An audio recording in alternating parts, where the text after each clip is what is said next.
Hai, apa kabar semuanya saudara? Senang sekali rasanya saya Gideon Simanjuntak bisa kembali melayani saudara dalam segmen yang saudara telah ikuti selama bertahun-tahun, yaitu Kerinduanku. Agar di pagi hari ini sebelum saudara keluar ke rumah, ke kantor, ke sekolah, apapun yang saudara kerjakan, biar nama Tuhan boleh dipermuliakan. Apa kabar hari ini? Saya berdoa dalam keadaan baik-baik saja, tetap semangat. Apapun yang terjadi, Tuhan Yesus pegang kendali. Apapun yang sedang saudara alami, punya iman bahwa dia ahlinya mengubah segala sesuatu yang buruk menjadi yang baik. Sebelum kita masuk lebih dalam, mari sama-sama kita mau tundukkan kepala, kita mau bersatu di dalam doa. Bapa yang baik, Bapa yang kami sembah di dalam nama Tuhan Yesus, betapa hati kami limpah dengan ucapan syukur. Kami berterima kasih untuk nafas yang baru, untuk kesempatan yang baru, bahkan untuk kehidupan yang Tuhan telah percayakan bagi setiap kami. Kami sadar kami perlu Tuhan dan kami butuh Tuhan.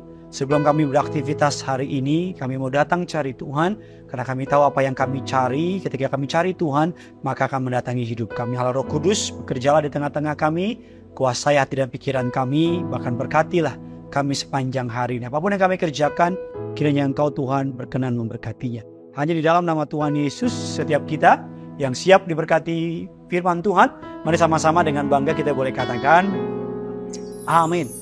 Hari ini kita akan membahas sebuah tema yang memberkati saya, yaitu adalah Rut dan kasih karunia Allah. Rut dan kasih karunia Allah. Sedikit Bible trivia, Rut adalah salah satu kitab terpendek di dalam Alkitab. Namun kitab yang pendek ini memiliki pelajaran yang sangat luar biasa.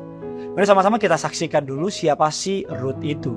Rut adalah seorang wanita Moab yang menjadi nenek buyut dari Raja Daud. Dan dengan demikian dia termasuk dalam silsilah dari Tuhan kita Yesus Kristus. Saudara perlu memahami bahwa hal tersebut adalah hal yang sangat janggal atau aneh, karena dalam Alkitab dikatakan ada larangan untuk menikah dengan di luar sesama orang Israel. Ulangan 7 ayat 3 dan 4 berkata dengan sangat jelas, janganlah juga engkau kawin-mengawin dengan mereka, sebab mereka akan membuat anakmu laki-laki menyimpang daripadaku, sehingga mereka beribadah kepada Allah lain. Perkara menikah dengan bangsa asing juga dibahas dalam Ezra 9 ayatnya yang kedua. Bahwa dalam kitab dikatakan bahwa mereka dilarang untuk mengambil anak perempuan dari bangsa asing. Alasan jelas karena Tuhan tidak mau orang Israel meninggalkan dia hanya karena menikah dengan orang yang salah.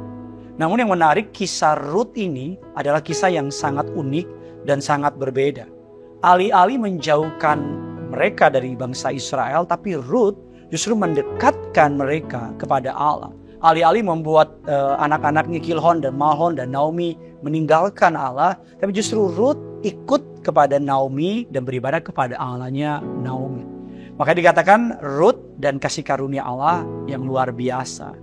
Kisah ini dimulai ketika suaminya Mahlon dan suami dari kakaknya Kilion, anak-anak Naomi, menikahi Rut dan Orpa. Dan satu persatu suami mereka meninggal. Alkitab mengatakan sebenarnya Naomi ingin mantunya laki-laki perempuan dua-duanya ini kembali ke bangsa mereka masing-masing. Orpa kembali ke Moab, tapi Rut tidak. Hal ini tertuang dalam Rut 1 ayat yang ke-16, janganlah desak aku meninggalkan engkau dan pulang dengan tidak mengikuti engkau. Sebab kemana engkau pergi, ke situ jugalah aku pergi.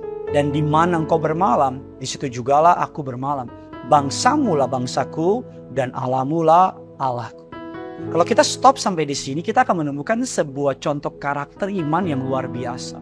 Perempuan ini, dia gak kenal Allah, dari bangsa asing, punya agama yang berbeda, kepercayaan berbeda. Logikanya saudara, dia akan lebih nyaman kembali ke keluarganya. Logikanya dia akan lebih nyaman kembali ke bangsanya. Tapi kalau saudara melihat bahwa Allah yang memanggil mereka, Allah juga yang mengubahkan hati mereka. Atas penentuan Allah, Rut tetap mengasihi Naomi. Bahkan Rut memutuskan untuk mempercayai Allahnya Naomi. Memutuskan untuk menjadi bangsanya Naomi. Sekalipun mungkin secara kasat mata gak ada keuntungan. Walaupun secara kasat mata kayaknya gak ada benefitnya. Lebih baik kembali ke bangsanya. Rut tercatat sebagai bangsa asing, artinya bangsa kafir, artinya bangsa kalau kita melihat latar belakang ayatnya, artinya dia adalah bangsa yang gak berkenan di hadapan Allah. Artinya ya kalau orang bahasa Ibrani bilang Gentile, atau bahasa Yunani Gentile, artinya orang kafir. Tetapi Tuhan dalam anugerahnya menerima orang kafir itu. Tuhan dalam anugerahnya mengubahkan orang kafir itu masuk kepada bagian dari orang-orang tersebut, orang-orang pilihannya.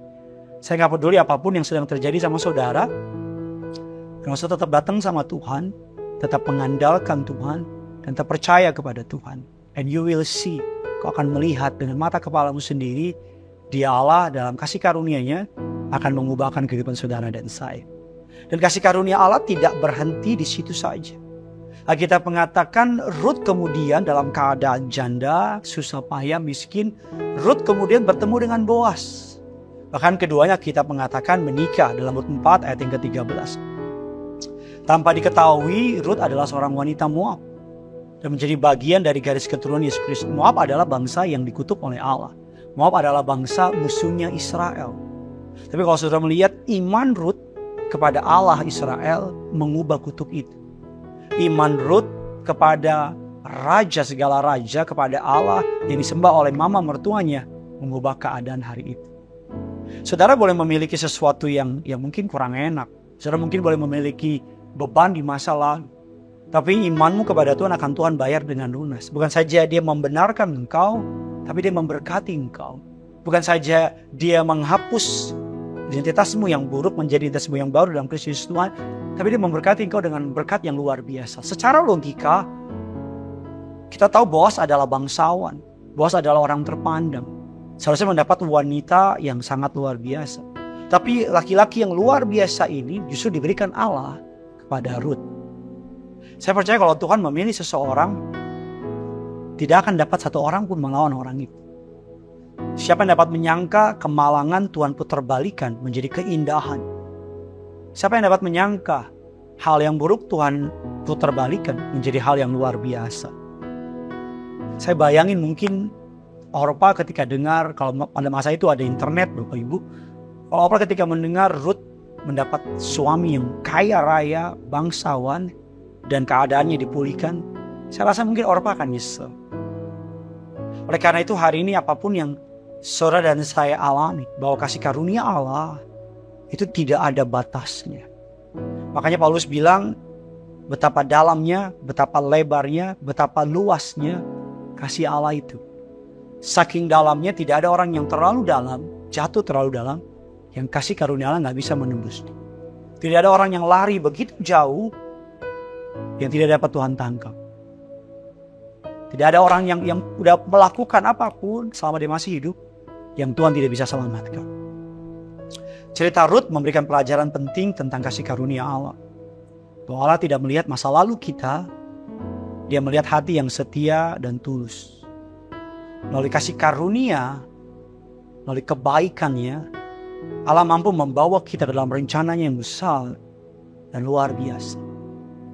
Melalui kebaikannya, Dia mampu mengubahkan tragedi menjadi keindahan.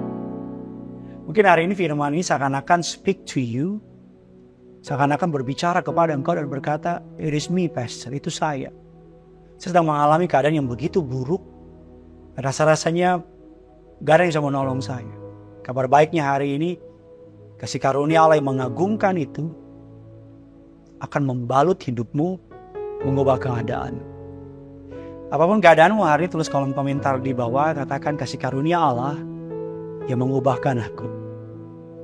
Terus di kolom komentar di bawah, bahwa kasih karunia Allah sanggup menolong hidup.